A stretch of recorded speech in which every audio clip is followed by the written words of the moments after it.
Enough. Enough of that. Good morning, everybody. How are you doing today? I am well, thank you so much. I woke up today after a heavy dream. I'm always on a trip when I'm dreaming. The other day, yesterday, I was dreaming that it was the wedding of Caroline and Paul. They were to be married, and it was the largest, biggest party ever. It was in somewhere I haven't been before. So I wonder what that place was. So when I went up to my daughter's workplace, her first day at work, Anestina, she introduced me to different people there, as she had been working there for ages, I don't know, and I was kind of wanting to see the place where she was working, and I went up. It was a long walk for about an hour or so, and it's a nice trip for older man. That was after I have been talking here early in the morning. Where is your brother?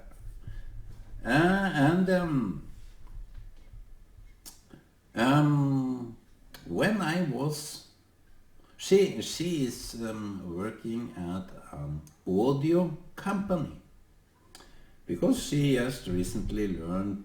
She is a designer by the way, and she just learned the coding. I told you before, this lady works with codes, how to construct. Every construction is of codes. It's an interesting topic. It's most interesting. Coding for what kind of function different application may have. Then I was introduced to the place. Not only the co-workers, a team leader and so on. I was introduced to the place, and it was larger than I have ever imagined. It was like this kind of wedding that I was attending, sitting like a small kid, watching how big this party is, and everybody was happy, I think, I hope at least. And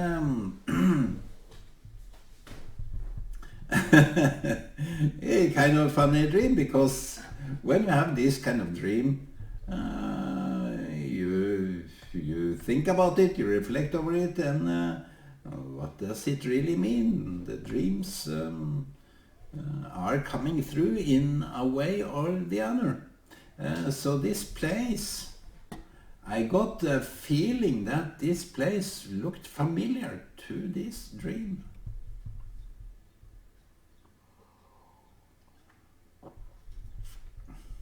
You see, I can touch on something here. That I can be more aware of. Like the question about this, where are you? Shouldn't we care about others? That question was kind of piercing me, and it made me reflect, and it's good that people are contributing with such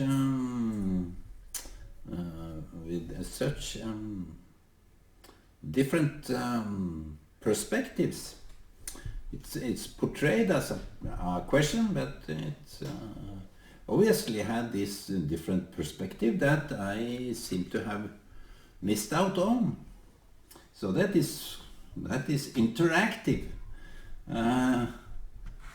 This lady that asked this, she is obviously a kind of a person that is good at interactive activity, interactive contribution, and is good cooperating quality.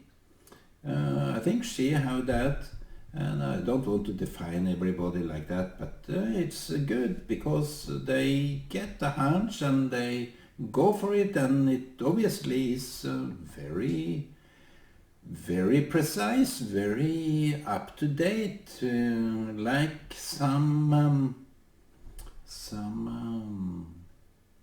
deeper understanding of what I was talking about. I may not have that deep understanding of what I'm talking about, but when I touch on something, people reflect. So even if I'm sitting here exposing my lack of insight, it's more that than anything else. I believe, I forgot to be,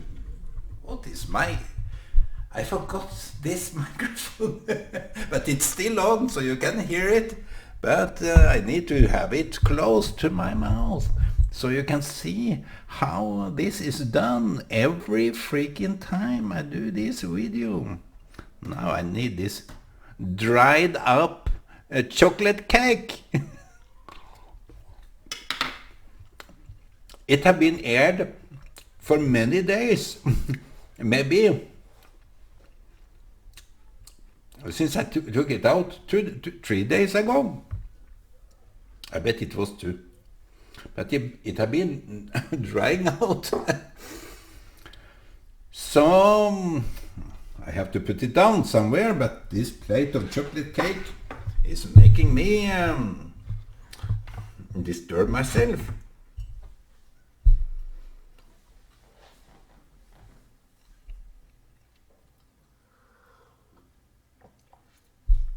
So even if I show and prove and convince you of my lack of insight by talking about subjects that I, obviously for you that knows better, have no clue about, I get people to talk. It doesn't really matter if you are right or wrong. People are so preoccupied with, I'm right in what I'm saying. No, you're in maybe a starting point on what you are saying. I often have to admit that what I initially thought is a starting point of some more enlightenment, some more education, some more appeal to that kind of issue, like the time issue. It was a big issue and still is, because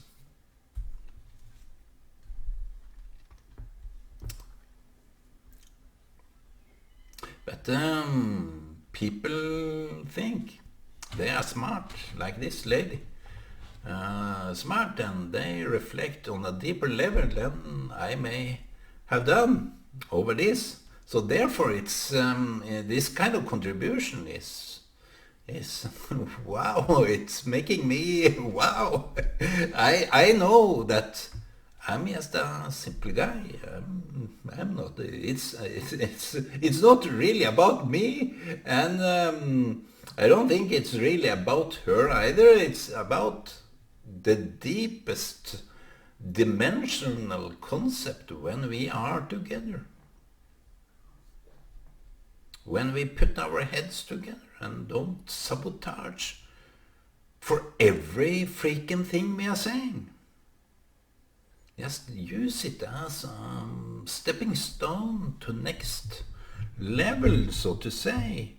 Use it as a contribution to your own perspective. It's highly needed today when people are so preoccupied with professionals, PhD, and you know it all kind of types. It's much needed to have this broader experience-based perspective, experience-based, because every PhD, every scholar, every book, every reference point is based on experience. This is going to be too much today, so you have to take it as it is. I told my daughter we were talking about my topic yesterday. I like to, because she is like this lady on Facebook, she is a bright young lady that is obviously thinking independently. And yesterday I said something about those without any spiritual location. They have no clue. They have no clue about their own spiritual location. They are lost. But you see, there are, regarding to the GPS, it's a learning, it's quite educative when you think about it. That's why you can't be just a scholar. You can't just be someone that is referring to a book. That is too too tiny. That is tiny of argument. Even for argument, you need confirmation. Fact-based arguments. And as I was talking about yesterday, it kind of got to me that the secular, the leftist, they say that God is the replacement for lack of knowledge. No. Your lack of knowledge, God is appealing to your ability to educate yourself, to get awareness. So every book, every scientific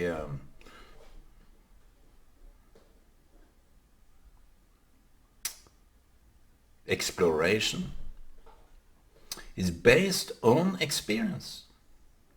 And GPS is that kind of experiential reference point. It's not only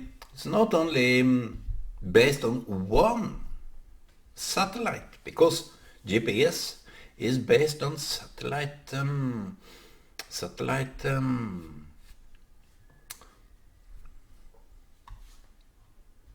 detection.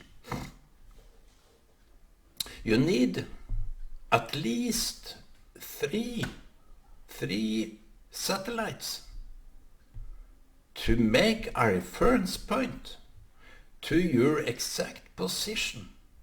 If you have a cell phone or GPS, standard GPS equipment, you need this kind of three-dimensional and it's three-dimensional, it's a dimensional perspective, and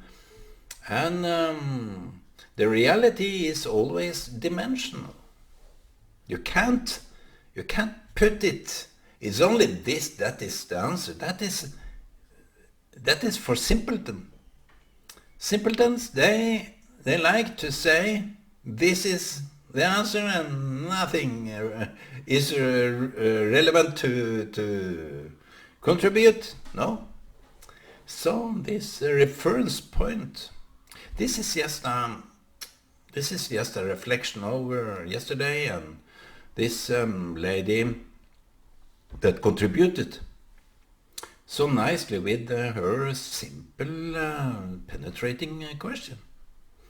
It's making a reference point by asking. And they said, I was informed, or they told, I don't know. Because when Jesus went to the temple first time, when he wanted his bar mitzvah or confirmation or what it's called back then, but he was to be together with his parents. And the parents lost him. Literally lost. He was lost. He was arguing or conversing with elders in the synagogue. And they were baffled, shocked by his knowledge. But the thing I heard way back, I don't forget something, they said that it's the way you ask questions. It doesn't really expose you as a stupid, non-educated person. The questions is it seems in some way the way you ask your question is more important than the real answer. But the answer is also important. The answer is you, where you are. Sorry for that. So I was told that Jesus did the questioning. And the better question, the sharper question put to those elders, rabbis and so on, the better understanding he showed of his own education. If a professor or an explorer asks certain questions, you see, this Feynman, he got this Nobel Prize in physics or what, crazy. Jewish guy, and Richard Feynman, and he was well known to ask questions. Questions is crucial. Questions, if you listen well, people may, this is too big, this is good. People tend to answer question that is not asked. So therefore, pay much attention to questions. I told you the other day that God asked the first question, where is your brother? Where are you, Adam? It's wow, it's where are you? It's the first GPS that got lost. Where are you, Adam? That was a probe.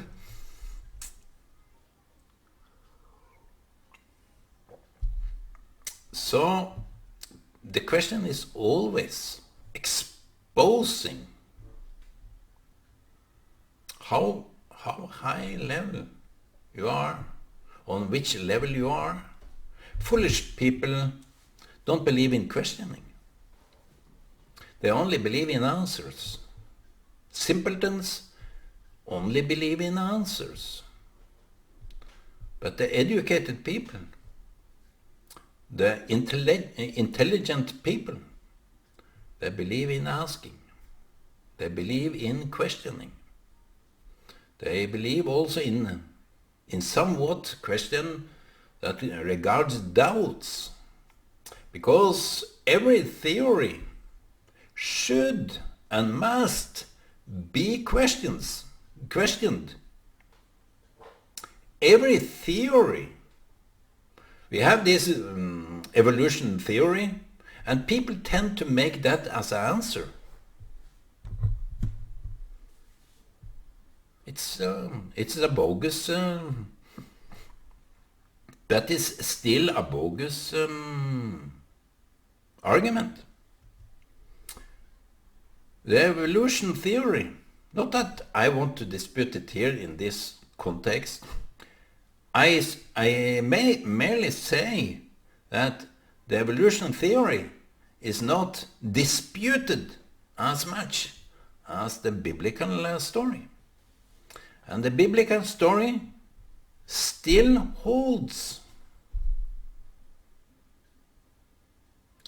The evolution theory, you have to be made as a fool for asking. That is their opinion, the leftist opinion, that there is no other answer than this. No, it's still a question. So the questions for those leftists is a no-go. The leftist doesn't really ask questions. They have only the answers. And why do they go wrong with their answers? Because they alter the history. They change the facts. They make up narratives. Where am I going with this? This is a crazy talk. The leftists have left the building.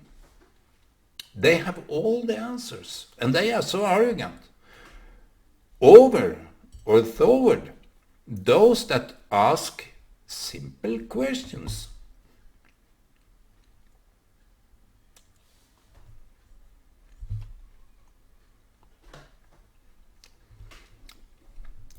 They admit to do a scientific evaluation, you need different confirmations of the same test. They can admit to that, but they can't admit to question the answers, the answers they get. They have no perspective over their own understanding. So that is the how can you know that you know? It's an impossible question, even for Christians that believe in God or believe in Allah or believe in Yahweh or believe in Jesus. They don't ask themselves the question, how can I know that I know?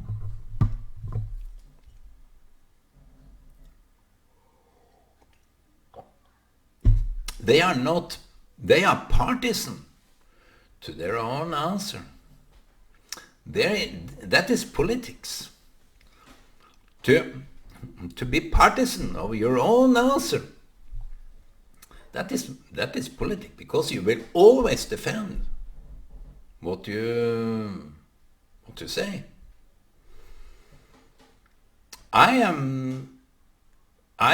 My ideology or my life have been to dispute myself, as I did yesterday.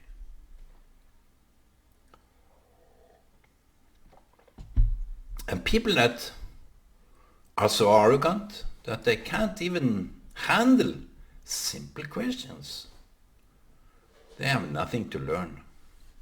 So thank you, Ivy, for this question. It's good. Thank you. I love questions more than I can give answer to. So my attempt for this was just a perspective of my own. I don't hold the truth in any way. I dispute myself. I don't really despise myself, but I dispute it. And as long as you don't ask questions, maybe I will also miss out on the questions too.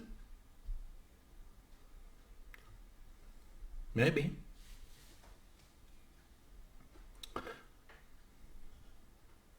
People are so preoccupied with the answers they think they have. But to ask questions is the first and foremost quality of interacting and contributing. What do you want? Where are you? How are you? What do you need? Ask me. So, when we are open books to our souls, when you are asked, you will maybe be given. Ask and you will be given. The answer. The answer, my friend, is blowing in the wind. Bob Dylan said that, and he's good. This Dylan is good because he didn't want to be the leader of the generation. He has wanted to do dance and folk music. Simple. Maybe he also was into asking questions like some of you, my friends. Questions. Question mark is hard to get, but it's a nice figure. When you ask question, I was told back then, I told you then, back some days ago, that why not ask questions, Ole?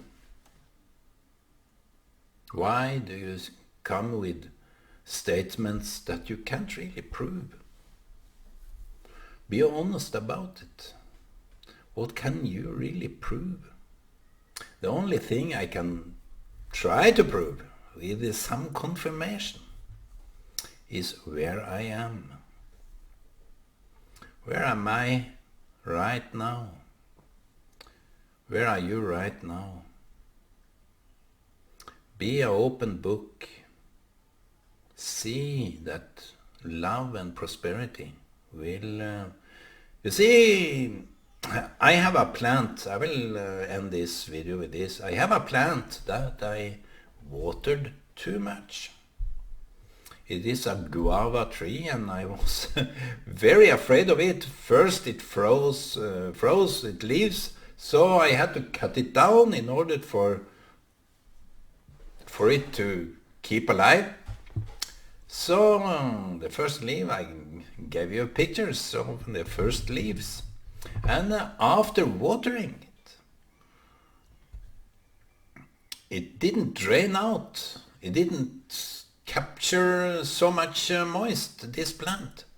So I water it, and it seems to be drying up even more. So I wonder, what am I doing wrong? I will give it some more water. So I gave it some more water, and it seems to be suffering. So you see, when it's too much, it's not good. And it can block the plant from attracting water. When it's too dry, it obviously will die out. But you see, the Israeli have this detection, the new invention for some years ago. They made some instrument that detect when the plant is hungry, when it is thirsty. So the detection is designed to detect the plant's circulation, the hungry plant. So every time it's so hungry, they water it. And that's something we should ask. What do you need now? I need some water. I need some of you. I need your assistance. I need your help. Can you come to me? Yes. So just ask a question, and you will know your friends by their willingness to contribute. So thank you everybody that contributing to this, and I hope I blow your minds and make you reflect. Okay, bye.